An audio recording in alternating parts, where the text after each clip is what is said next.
Friends welcome to this video. और आज की इस वीडियो में हम सीखने जा रहे हैं how to write problem and solution ऐसे।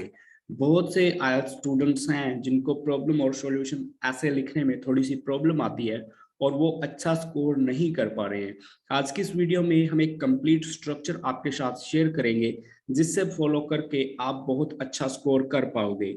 If you want to score high in essay writing especially in problem solution essay, then watch this video till the end. इस वीडियो को आखिरी तक देखिए, एक भी पॉइंट मिस मत कीजिए। अगर आप इस स्ट्रक्चर का एक भी पॉइंट मिस करते हैं, you will not be able to write an effective essay. Right, let's start.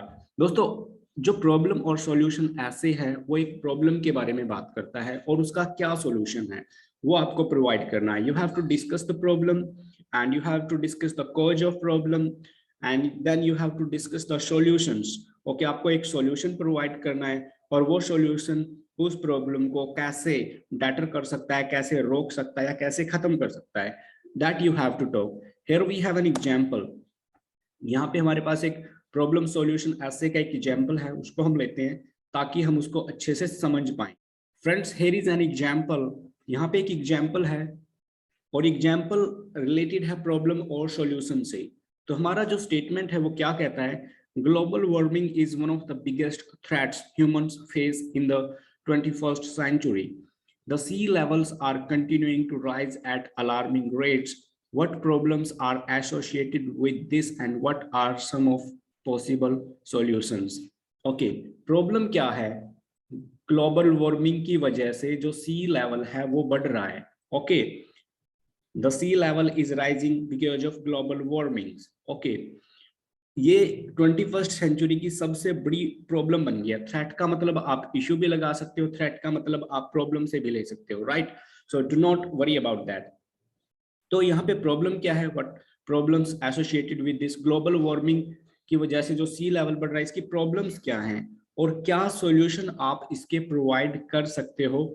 Okay, इस ऐसे में what you have to do, you have to tell about the problems and you have to talk about the solutions as well. वहां पे इस problem के कारण आपको ढूंढने हैं, उनका आपको डिस्कशन करना है। Why sea level is rising, why global warming is on rise, global warming आज एक बड़ा मुद्दा क्यों बन गया है। इस तरह का कि आपको कोई भी ऐसे मिल सकता है जहां पे प्रॉब्लम का डिस्कशन होगा और सॉल्यूशन का डिस्कशन होगा। तो इस टाइप के ऐसे को आप कैसे लिखोगे, लेट्स टॉक अबाउट दैट। सबसे पहले हम बात करेंगे इंट्रोडक्शन की। दोस्तों, इंट्रोडक्शन बहुत ही इंपॉर्टेंट होता है and you have to write an effective introduction. Okay, अगर आप अच्छा इंट्रोडक्शन लिखते हो तो आपका आधा काम खत्म हो जाता है। तो इंट्रोडक्शन में जब भी प्रॉब्लम सॉल्यूशन का कोई ऐसे आपके पास हो, कोई स्टेटमेंट ऐसे हो, तो उसको कैसे लिखोगे? सबसे पहले आपको जो सेम प्रॉब्लम है उसको पैराफ्रेज करना है। Okay, you have to paraphrase the same essay statement. Paraphrase का मतलब होता है रीवर्ड कीजिए इसको, इसको अपने वर्ड्स में लिखिए। Your words must be there. ठीक है, इसी स्टेटमेंट को आप अपने वर्ड्स में लिखना है। ओके, उसके बाद जो प्रॉब्लम है उसको आप मेंशन कीजिए। जैसे ग्लोबल वार्मिंग की ग्लोबल वार्मिंग एक बड़ा मुद्दा बन गया है और सी लेवल राइज कर रहा है। ओके, तो इस प्रॉब्लम को मेंशन कीजिए और उसका क्या सॉल्यूशन हो सकता है। What could be the solution, एक लाइन में आप थोड़ा सा सॉल्यूशन बताइए। ओके, आपने इंट्रोडक्शन में रीवर्ड्स किया है, सारी चीजों को अपने वर्ड्स में लिखा है। उसके बाद आपने बताया है कि this could be the solution, ये प्रॉब्लम है, इसका छोटा सा सॉल्यूशन ये हो सकता है। आगे आपको वो सॉल्यूशंस और उन प्रॉब्लम्स को एक्सप्लेन करना है। Let's go there now. Okay, so I hope that you have got that. अब हम बात करेंगे बॉडी वन की। बॉडी वन में आपको क्या लिखना है? So friends, body paragraph. अब देखिए, बॉडी पैराग्राफ में आपको क्या करना है? पहले तो आपको प्रॉब्लम के बारे में बात करनी है और उस प्रॉब्लम के कारण क्या है, उस प्रॉब्लम को एक्सप्लेन कीजिए। जैसे हमारा जो आज का टॉपिक है ग्लोबल वार्मिंग, आज के टाइम का बहुत बड़ा मुद्दा बन गया है। State the problem. ओके, उस प्रॉब्लम के बारे में बात कीजिए। वो प्रॉब्लम राइज क्यों हो रही है, सी लेवल क्यों बढ़ रहा है, उन चीजों को एक्सप्लेन कीजिए। ओके, उस प्रॉब्लम को एक्सप्लेन कीजिए। राइट, उसके बाद कोई एग्जाम्पल हो, वो एग्जाम्पल आप प्लेस कीजिए। अब देखिए, अगर आपको ग्लोबल वार्मिंग के बारे में थोड़ा पता हो, ग्लोबल वार्मिंग की वजह से जो ग्लेशियर्स हैं, ग्लेशियर क्या होते हैं? बर्फ के पहाड़, वो पिघल रहे हैं। उनके पिघलने से सी लेवल बढ़ रहा है और वो पिघलना क्यों शुरू हो गए हैं? क्योंकि जो अर्थ का टेम्परेचर है वो बढ़ना शुरू हो गया है।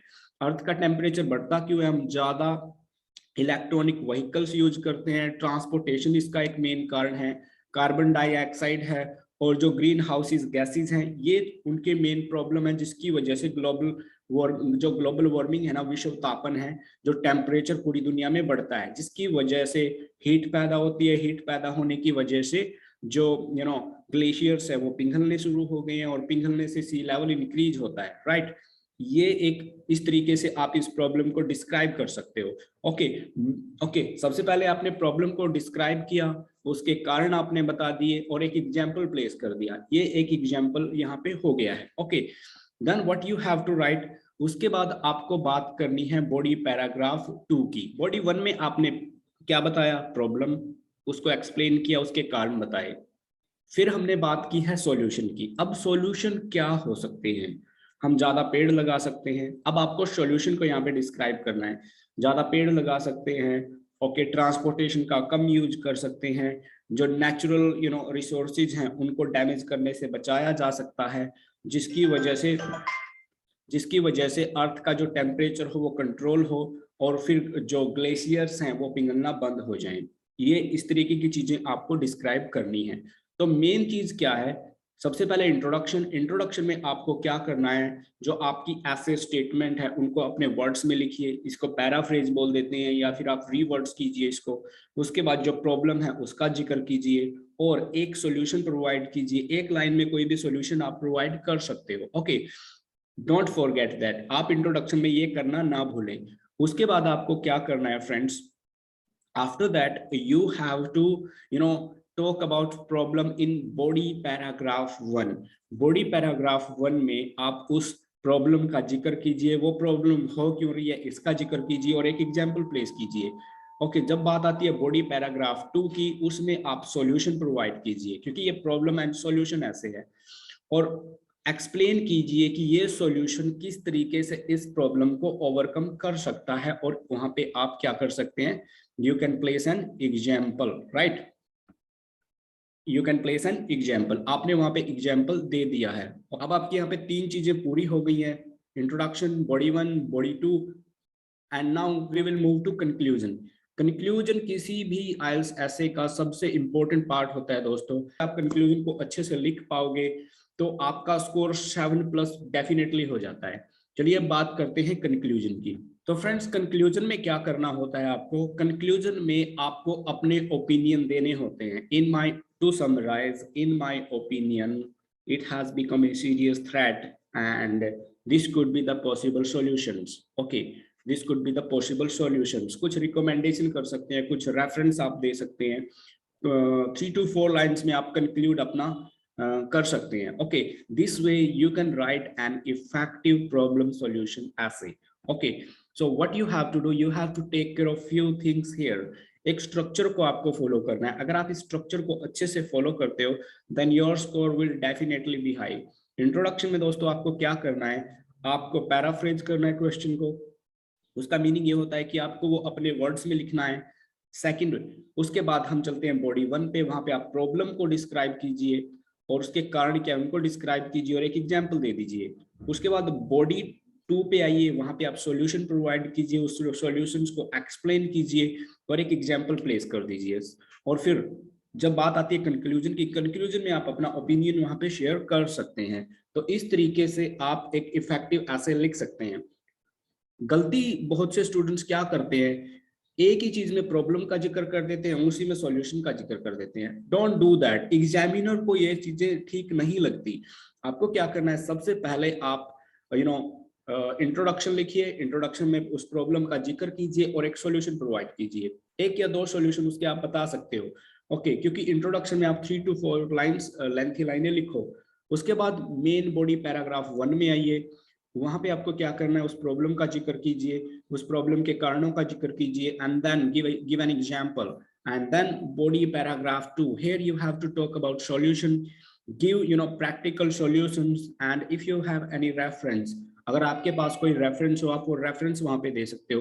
रियल एग्जांपल आप दे सकते हो। आप ये जिक्र कर सकते हो कि मेट्रो सिटीज में जो ट्रांसपोर्टेशन को डिक्रीज करने के लिए, कम करने के लिए ओड और इवन नंबर्स की मैनेजमेंट लाई गई है, जिससे ट्रैफिक कम हो, पेड़ ज्यादा लगाए जाने लगे हैं, लोगों को मोटिवेट किया जाता है कि वह घर की छतों पर, बालकनी में पेड़ वगैरह लगाएं।